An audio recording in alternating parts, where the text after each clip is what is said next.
Slick back. No, slick back. That's what I said. Slick back. No, nigga, I'm a pimp named Slick Back. Pimp named Slick Back. Pimp named Slick back. Nigga, are you deaf? I'm a pimp named Slick. Halo teman-teman semua, kenalin kita dari kelompok LC. Saya Bunda Fadia Zumruda. Saya Dea Puspitasari. Saya Ilana Bintang Firdaus. Dan saya Diana Wulandari. Di sini kita akan menjelaskan tentang CBDC, uang digital dan uang elektronik.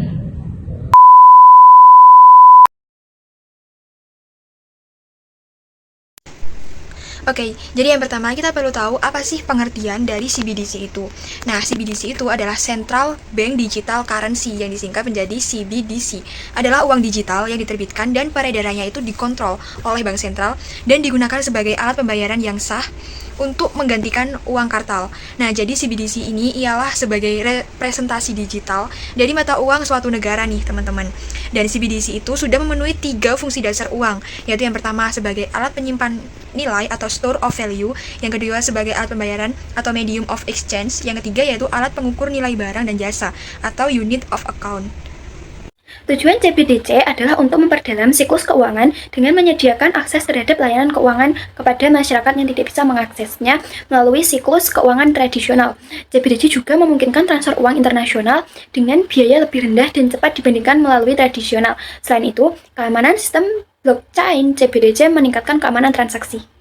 Dampak CBDC jika diterapkan di Indonesia. Jika CBDC diterapkan di Indonesia, pasti akan bersaing dengan e-wallet lainnya, seperti OVO, Dana, GoPay, dan masih banyak lainnya. Penerapan CBDC di Indonesia cocok untuk mempertahankan kehadiran bank tradisional dengan menggunakan mekanisme hybrid dan membantu jumlah nominal e-wallet. Jika dibandingkan dengan uang elektronik saat ini, CBDC lebih aman karena didasarkan pada blockchain dan dapat dilacak karena terikat pada satu akun. Namun, perhatikan juga harus diberikan pada penyesuaian yang diperlukan di masyarakat, proses konvensi, mata uang digital di negara lain, dan pihak yang berwenang menerbitkan e-wallet. Lalu, apa itu teknologi blockchain pada CBDC?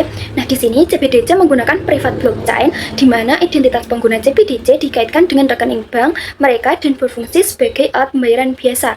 Lalu, bank sentral mengatur pasokan dan jaringannya. Oke, selanjutnya kita bahas tentang manfaat dan juga risiko dari CBDC. Nah, manfaatnya yang pertama yaitu sebagai refleksi kedaulatan moneter, yang kedua sebagai efisiensi pencetakan mata uang kertas dan koin, dan yang ketiga untuk meningkatkan inklusi keuangan, dan yang terakhir yaitu untuk mengurangi biaya peredaran mata uang. Nah, sedangkan dari manfaat itu ada pula risiko dari CBDC, meliputi risiko keamanan, perlindungan data, disintegrasi sektor perbankan, risiko pada saat krisis, gangguan teknologi, dan juga serangan cyber. Faktor-faktor pendorong diterapkannya CBDC. Yang pertama, teknologi yang berkembang pesat, yaitu blockchain dan distributed ledger teknologi atau DLT. Yang kedua, penurunan penggunaan uang tunai atau cashless. Yang ketiga, mengurangi kejahatan keuangan, yaitu pencurian atau pendanaan teroris. Yang terakhir yang kita rasakan sendiri yaitu pandemi COVID-19 yang mempercepat peralihan ke pembayaran digital. Yang menerapkan CBDC adalah Bahama, Indonesia, Karibia Timur, India, Jepang, dan Nigeria. Pengertian uang elektronik atau biasa disebut e-money adalah alat pembayaran yang diterbitkan oleh pihak swasta atau industri dan merupakan kewajiban penerbit uang elektronik terhadap penggunanya. Uang ini disimpan dalam bentuk chip atau RFID (Radio Frequency Identification). Dalam peraturan BI nomor 16/8/PBI/2014 pada pasal 1 ayat 3 dan 4 menyebutkan bahwa uang elektronik money adalah alat pembayaran yang memenuhi unsur-unsur, yaitu yang pertama, diterbitkan atas dasar nilai uang yang disetor terlebih dahulu kepada penerbit. Yang kedua, nilai uang disimpan secara elektronik atau suatu media server atau chip. Yang ketiga, digunakan sebagai alat pembayaran. Yang keempat, nilai uang elektronik yang dikelola oleh penerbit bukan merupakan simpanan. Contoh uang elektronik, J-Card, diterbitkan oleh BPD DKI Jakarta.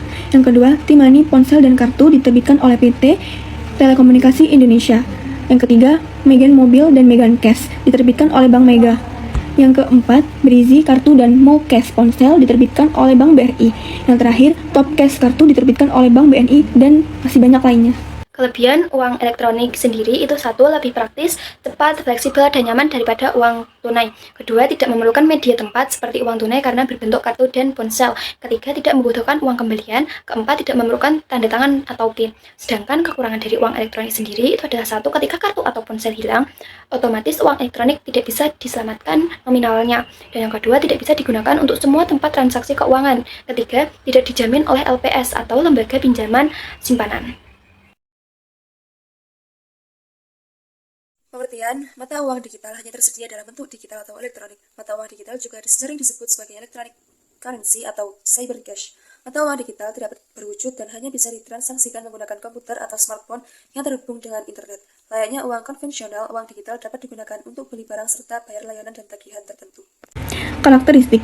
Yang pertama, mata uang digital bersifat desentralisasi, tidak terkait dengan otoritas seperti bank sentral. Yang kedua, transaksi menggunakan mata uang digital dapat dilakukan secara anonim menjaga privasi pengguna. Yang ketiga, mata uang digital menggunakan teknologi blockchain yang aman dan transparan.